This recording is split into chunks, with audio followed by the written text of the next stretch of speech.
जॉफ फिर से कहता है, सोफी वो ऊपर से शांत दिखता है, not as quiet at all. अब यहां पर सोफी देखिए क्या बोलती है, please note, it was nothing like that Geoff, ऐसा कुछ नहीं है। It was nothing like that Geoff, ऐसा कुछ नहीं है। It was me spoke first, पहले तो मैंने उससे बात की। When I saw who it was, I said, "Excuse me, but aren't you Danny Casey?" जब मैंने उसे देखा, अब वो देखिए कैसे कल्पना की बात कर रही और कल्पना को ही रियलिटी मान रही है और कह रही है जब मैंने उसे देखा, when I saw who it was, वो कौन है, तो मैंने कहा एक्सक्यूज मी, माफ करिए, क्या आप खुद डैनी कैसी हैं? ऐसा करके पहले मैंने शुरू की बातचीत। And he looked sort of surprised, और वो सॉर्ट ऑफ सरप्राइज मतलब आश्चर्य करने लगा। ऐसा लगा उसके चेहरे की भाव भंगिमा से कि उसे कुछ आश्चर्य हुआ। एंड ही सेड, और फिर उसने जवाब दिया, यस दैट्स राइट, हाँ मैं ही हूँ, तुम सही हो। तुम सही हो मतलब मैं डैनी कैसी हूँ। एंड आई न्यू इट, और सोफी कहती आगे, और मुझे मालूम था कि वो यही बोलेगा क्योंकि वो तो डैनी कैसी था।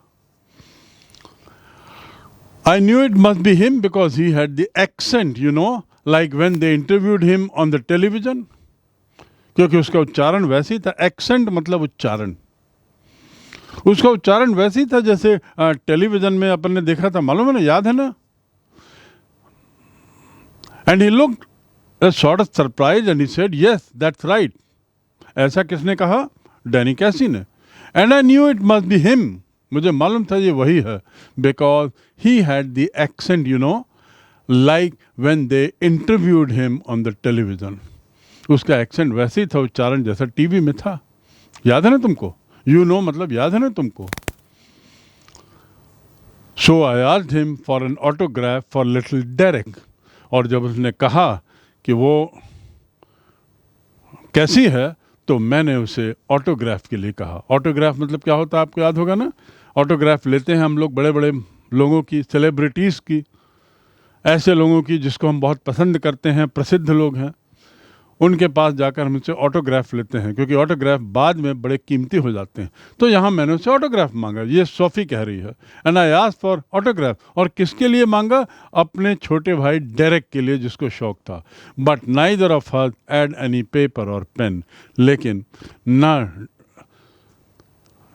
उसके पास पेपर था, न मेरे पास पेपर था, न कैसे के पास पेन था, न मेरे पास पेन था। So then we just talked a bit, तो फिर हमने थोड़ी सी बात, ए बिट मतलब थोड़ा, ए बिट मतलब थोड़ा, give me A bit of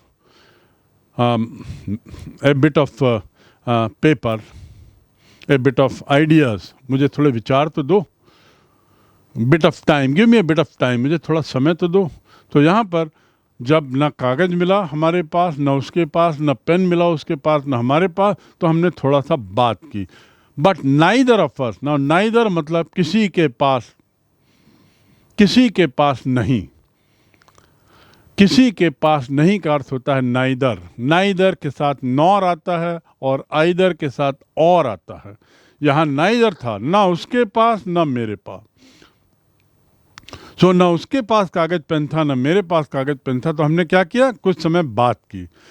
I asked him for photograph for little Derek, but neither of us had any paper or pen, so then we just talked a bit. तब, then मतलब तब। यहाँ देखिए हम में से बहुत लोग गलती करते हैं, THAN दैन लिख देते हैं। दैन मतलब कुछ और मीनिंग होता है। दैन कब लिखते हैं? जब तुलना करते हैं। You are taller than me, वहाँ पे आता है THAN, और मैं बात कर रहा हूँ अभी THEN, देन, जिसका अर्थ है तब। ऊपर वाला दैन है वो तुलना के लिए होता है। He is younger than me, this is sweeter than that sweet, तो वहाँ दैन है और ये देन है। तो रिमेंबर, तो ये देन की यहाँ बात हो रही है। So then we just talked a bit, और हमने बस कुछ बातें की। किस बारे में? आगे देखिए सोफी कैसे बोलती जा रही, कल्पना की उड़ान। About the clothes in Royce window, कपड़ों के बारे में। उन कपड़ों के बारे में जहाँ पर मैं खड़ी थी, रॉयस के जो प्रसिद्ध दुकान है उसकी खिड़की पर। ही सीम्ड लोनली, वो अकेला दिख रहा था। लोनली मतलब अकेला, सीम मतलब महसूस होना, मैंने आपको बताया था। सो ही सीम्ड लोनली, ऐसा लग रहा था उसको अकेलापन है। After all it's a long way from the west of Ireland, और शायद इसलिए लग रहा था क्योंकि वो बहुत दूर से आया था, आयरलैंड के वेस्ट से आया था। And then just as he was going he said, और फिर उसके बाद जैसे ही जाने लगा उसने कहा, if I would care to meet him, he said if I would care to meet him, क्या मैं मिलना चाहूंगी। अब देखिए sentence if I would care to meet him मतलब क्या है। देखिए केयर का मतलब होता है चिंता करना। कंटेक्स्ट की बात फिर मैं कर रहा हूँ यहाँ पे।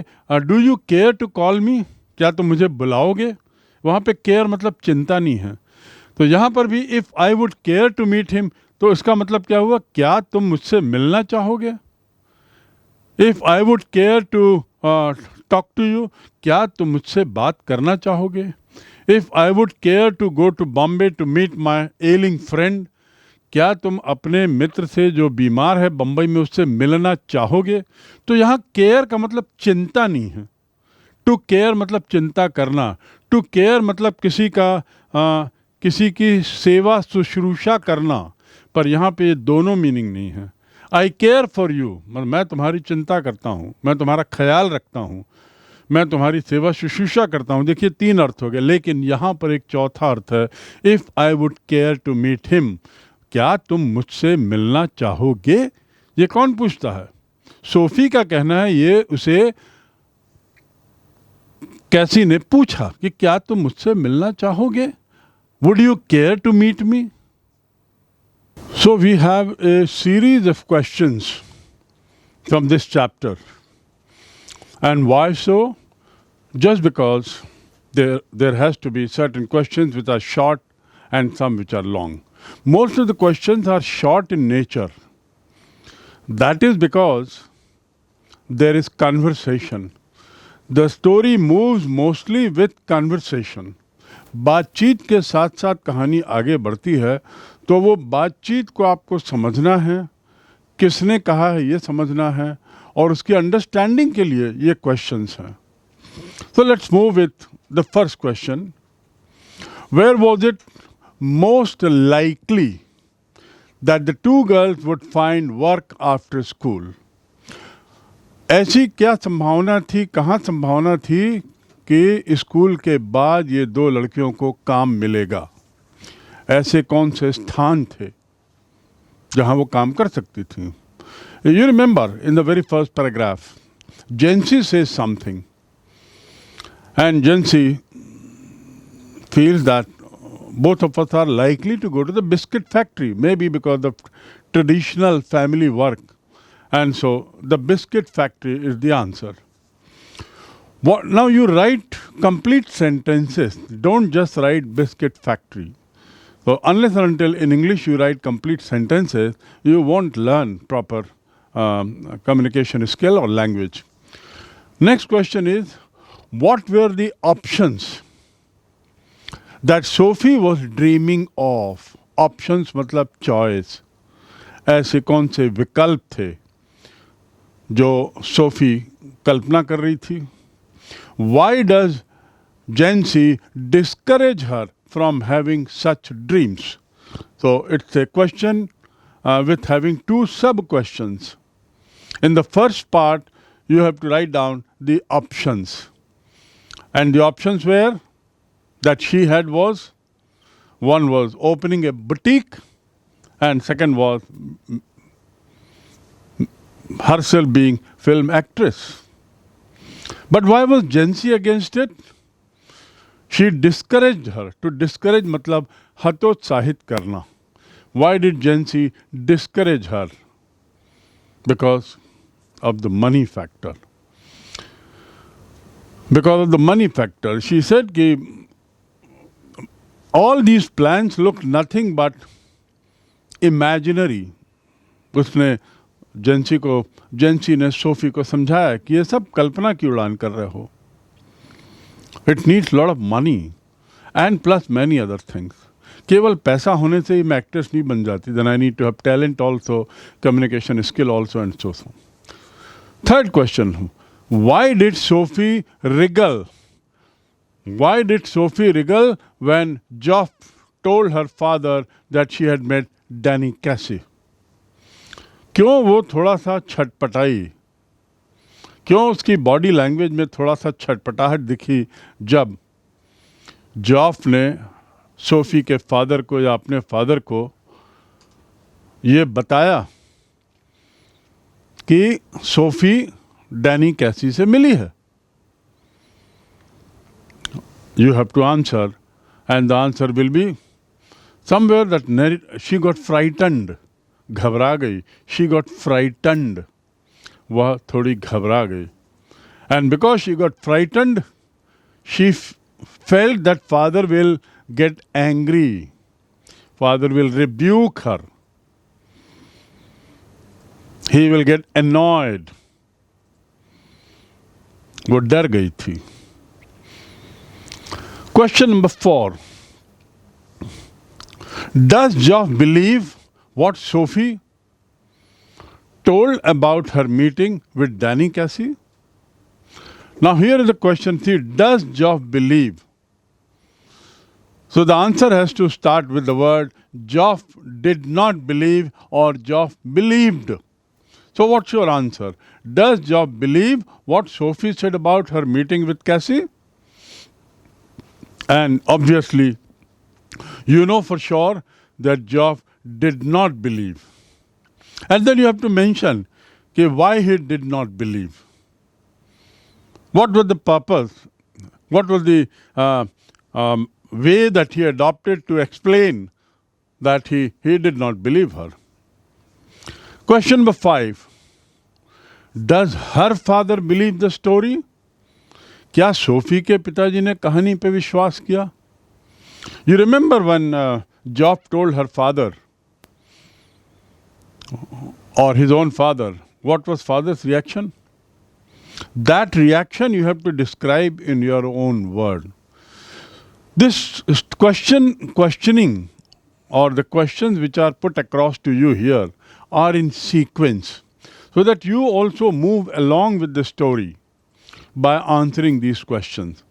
So the next question was, does her father believe her story? क्या उसकी कहानी पर पिताजी ने विश्वास किया? देखा जाए तो उसकी कहानी पर तो किसी ने भी विश्वास नहीं किया और पिताजी ने तो बिल्कुल ही नहीं किया. So your answer has to be in the negative. You have to write in English that no, her father did not believe in the story and rather he said something. What did he say? That you need to write.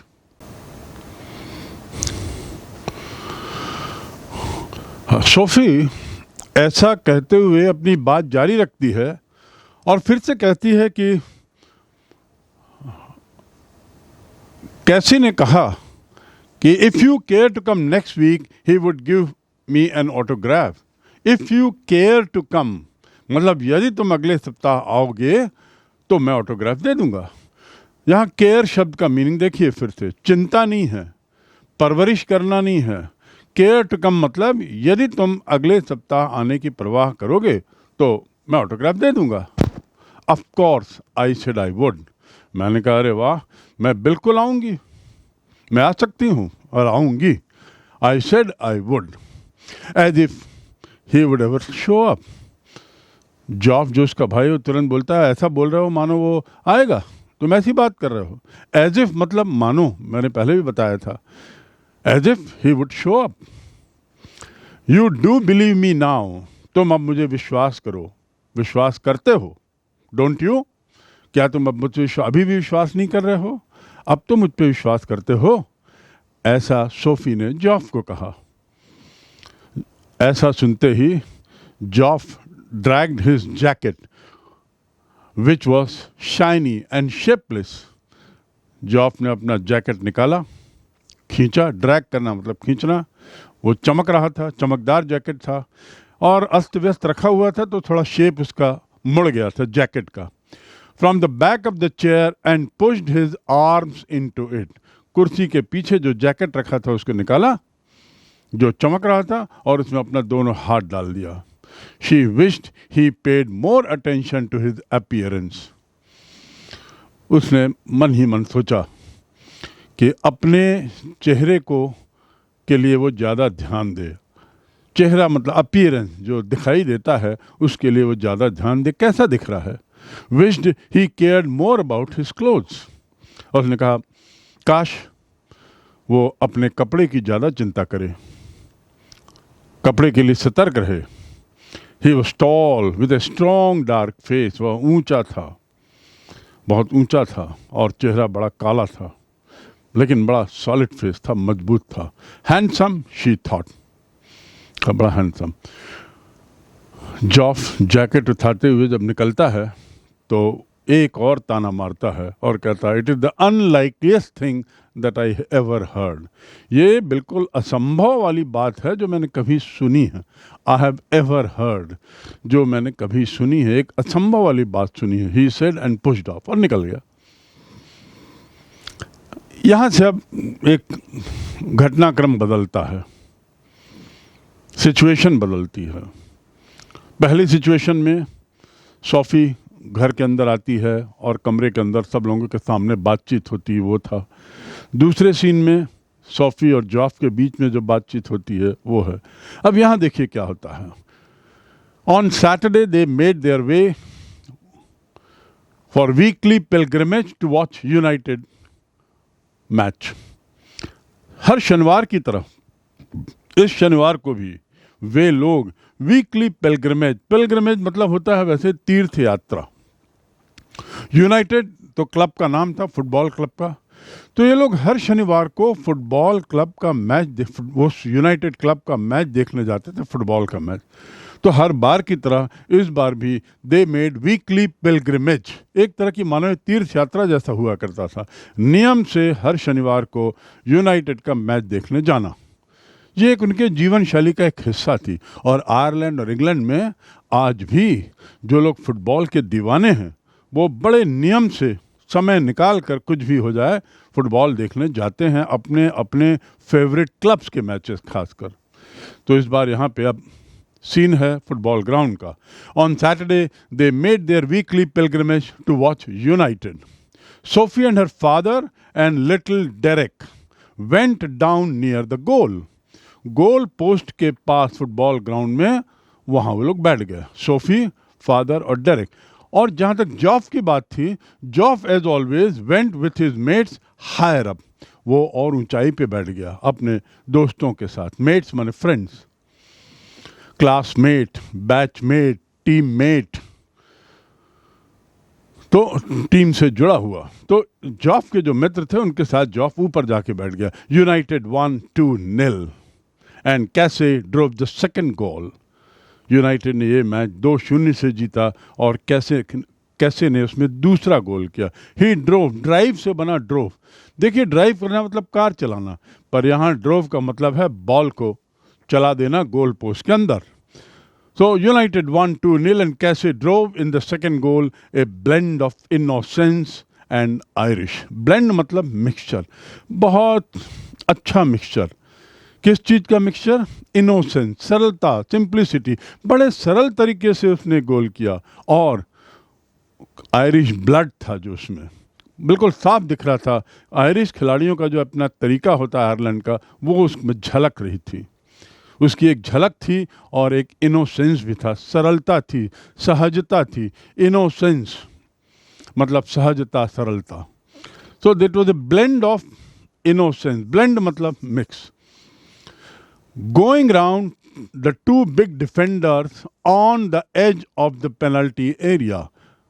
अब वो describe कर रही है, writer describe कर रहा है कि कैसे वो गोल पोस्ट के पास से, पेनल्टी गोल पोस्ट के पास थोड़ी दूर से बड़े डिफेंडर्स जो थे, दो वहाँ पे जो फुटबॉल के बैक खिलाड़ी थे, उनको पार करते हुए पेनल्टी एरिया में जाता है और with her father screaming for him to pass, और उसके पिताजी जोर जोर से चिल्ला रहे हैं, उसको पास दो, उसको पास दो।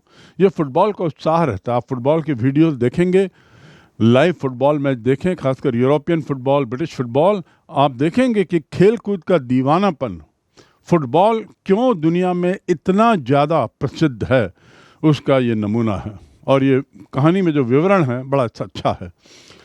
तो कैसे दो बड़े बड़े खिलाड़ियों को पार करते हुए निकलता है और बिल्कुल पेनल्टी एरिया के बिल्कुल किनारे, एज पर पहुंचता है, और उसके फादर चिल्लाते हैं, पिताजी उसके चिल्लाते हैं, with father is screaming for him to pass, pass दो, पास दो, and beating the hesitant goalkeeper from a dozen yard. और फिर बीट करना मतलब मारना नहीं, सामान्यतः टू बीट मतलब पिटाई करना, मारना। यहाँ पे बीटिंग मतलब पराजित करना, छका देना, छकाते हुए। बीटिंग द गोलकीपर मतलब गोलकीपर को छकाते हुए, हेजिटेंट गोलकीपर को, हेजिटेंट मतलब वो गोलकीपर जो हिचक रहा था, कहाँ जाऊं, किस तरफ जाऊं, बॉल कहाँ से आएगी, कौन मारेगा, उसमें जो हिचक थी उसको उसने छका दिया, पराजित कर दिया, छका दिया, और फ्रॉम ए डजन यार्ड से उसने गोल शॉट मारा। Sophie glowed with pride. Sophie बहुत खुश हो गई, आंखों में चमक आ गई, घमंड हो गया, प्राइड यानी घमंड, बहुत घमंड से, गर्व से उसने चिल्लाया। Afterward जॉफ was ecstatic. उसके बाद जॉफ जो था वो भी बहुत अति उत्साहित हो गया। एक्सटैटिक मतलब अति उत्साहित हो जाना, ecstatic. I was ecstatic when I heard that I have topped in the class.